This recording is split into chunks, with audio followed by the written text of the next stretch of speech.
Doctor Anjan Shastri, doctor Anjan Shastri.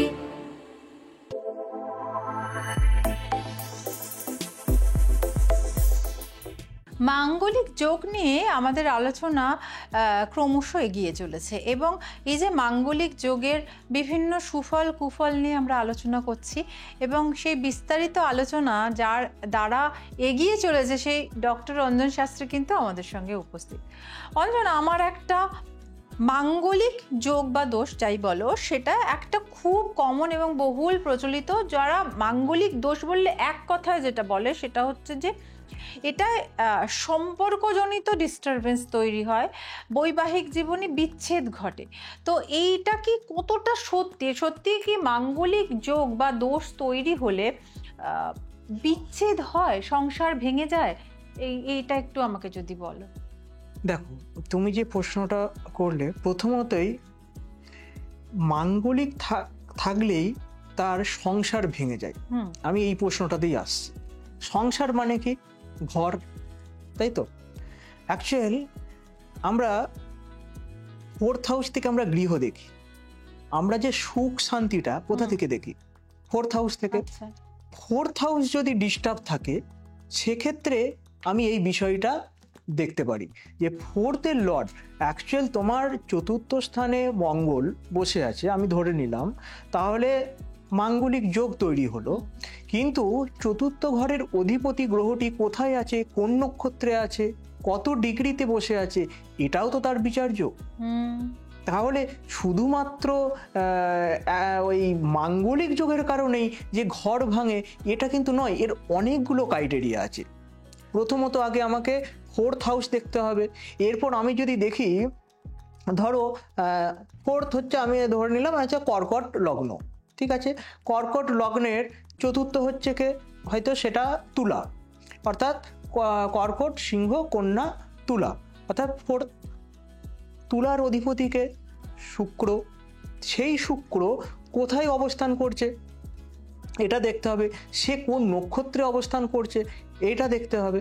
এরপর actual আমি আর একটা বিষয় দেখতে পারি, যেমন ফোর্থের ফিফথ, অর্থাৎ গৃহের প্রতিষ্ঠা, অর্থাৎ ফিফথ হাউস থেকে আমরা প্রতিষ্ঠা বিচার করি। আচ্ছা, ঠিক আছে।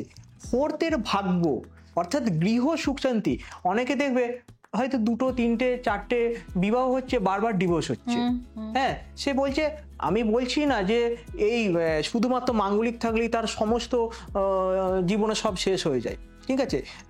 তুমি একটু অন্য প্রসঙ্গে যাচ্ছি, তুমি একটা কোনো সেলিব্রিটি নিশ্চিত জানো যে তার মাঙ্গলিক যোগ ছিল, সেই মাঙ্গলিক বিখ্যাত একজন, নাম বলছি না হয়তো, যাই হোক, সেখানে তার হোমযজ্ঞ করে কাটানো হয়েছিল।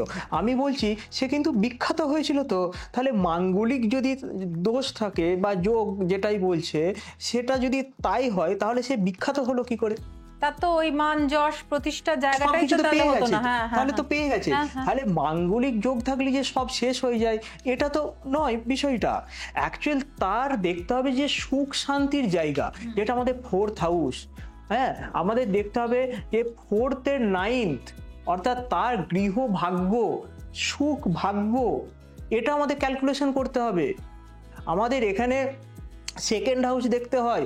সেকেন্ড হচ্ছে আমাদের, আমি যখন যেই বাড়িতে যাচ্ছি বিবাহ করে, অর্থাৎ সেই বাড়িতে তার যে সদস্য আছে তাদের সাথে সম্পর্ক কতটা ভালো হবে, সেখানে সেকেন্ড হাউসের গুরুত্ব আছে। 11th হাউসকে দেখতে হবে। 11th হচ্ছে আমাদের যে কোনো রকম সাফল্য। তাহলে সেই সাফল্যের জায়গা, এগুলো যদি বিচার না করে আমি যদি শুধু এই মাঙ্গলিক নিয়ে পড়ে থাকি, তখন কিন্তু এটা হয় না। অ্যাকচুয়াল গৃহ সুখ শান্তি, অর্থাৎ অর্থাৎ সংসার তখনই ভাঙে যদি দেখা যায় তার ফোর্থ হাউস ড্যামেজ, যদি তার দেখা যায় 8th হাউস ড্যামেজ, বা হয়তো 11th হাউস ড্যামেজ, সেক্ষেত্রে কিন্তু তার ঘর ভাঙতে পারে, সংসার ভাঙতে পারে। এক কথায় যে মাঙ্গলিক যোগ বা দোষ আছে বলে যে সংসার ভেঙে যাবে বা ডিভোর্স হবে বা সাংসারিক অশান্তি হবে, এটা সত্যি নয়। এগুলো অনেক কিছু ফ্যাক্টর আছে যেটার ওপর ডিপেন্ড করে হ্যাঁ। যে সেই মানুষ দুটোর বৈবাহিক সম্পর্ক বা সম্পর্কজনিত বা যে গৃহস্থ জীবন তাদের কেমন হবে সেইটা অনেক কিছু। অনেকে দেখবে না, বলে না মানসিক সব আছে, টাকা পয়সা বাড়ি গাড়ি সব আছে, মানসিক শান্তি নেই। অ্যাকচুয়াল মানসিক শান্তি নাই, মানে এখানে ব্যাপারটা কি আসছে, অর্থাৎ চন্দ্র, তাহলে চন্দ্র অর্থাৎ কোন রাশি, তাহলে সেক্ষেত্রে আমাকে রাশিটা দেখতে হবে। আমার যদি মেষ রাশি হয়, আমার অগ্নিতত্ত্বের রাশি, তাহলে সেই রাশি অনুযায়ী আমি কোন পাত্রীকে আমি নিয়ে আসছি, তার কি রাশি, তার কি ক্যারেক্টার, আগুন কোথায় কমফোর্ট ফিল করে, আগুন এয়ারে ভালোভাবে সে বিচরণ করতে পারে, নিশ্চিত জলে নয়। তাহলে সেক্ষেত্রে আমাকে এখানে এলিমেন্ট দেখতে হবে, যে আমার অ্যাকচুয়াল ফায়ারি এলিমেন্ট কি, ওয়াটার এলিমেন্ট কি, এয়ার এলিমেন্ট কি, আর্থ এলিমেন্ট, আমাকে এগুলো দেখতে হবে। শুধুমাত্র অ্যাকচুয়াল মন তখনই ভালো থাকবে, অর্থাৎ মনের সাথে মন মিল কখন হবে, এটার জন্যে তখন আমরা একটা বিশেষ জায়গা দেখি যেখানে আমাদের রাশিকূট, ম্যারেজ ম্যাচিং, যেটা হচ্ছে জোটক বিচার। জোটক বিচারে এখানে আমরা রাশিকূটটা মিলিয়ে দেখি, আচ্ছা, যেটাকে আমরা রাজজোটক বলি। তাহলে এখানে আমি দেখলাম হয়তো আমার ভালো সব পয়েন্ট আছে, আমি শুধুমাত্র মাঙ্গলিককে নিয়ে পড়ে থাকবো? হ্যাঁ, অবশ্যই মাঙ্গলিকের সাথে দেখতে হয়, যদি মাঙ্গলিক পাত্রী হয় সেক্ষেত্রে আমার মনে হয় সেটা বেশি শুভ। ডক্টর অঞ্জন শাস্ত্রী বহু বছর ধরে তার এই জ্যোতিষ কর্মজীবনে তিনি সাফল্যের সঙ্গে এগিয়ে চলেছেন, বহু মানুষের উপকারে আসছেন এবং আমাদের সঠিক দিশা দেখাচ্ছেন। তার এই কর্মযজ্ঞের জন্য তিনি দেশ এবং বিদেশে বহু জায়গায় সম্মানিত এবং পুরস্কৃত হচ্ছেন। তো দেখে নেব তার একটি ঝলক।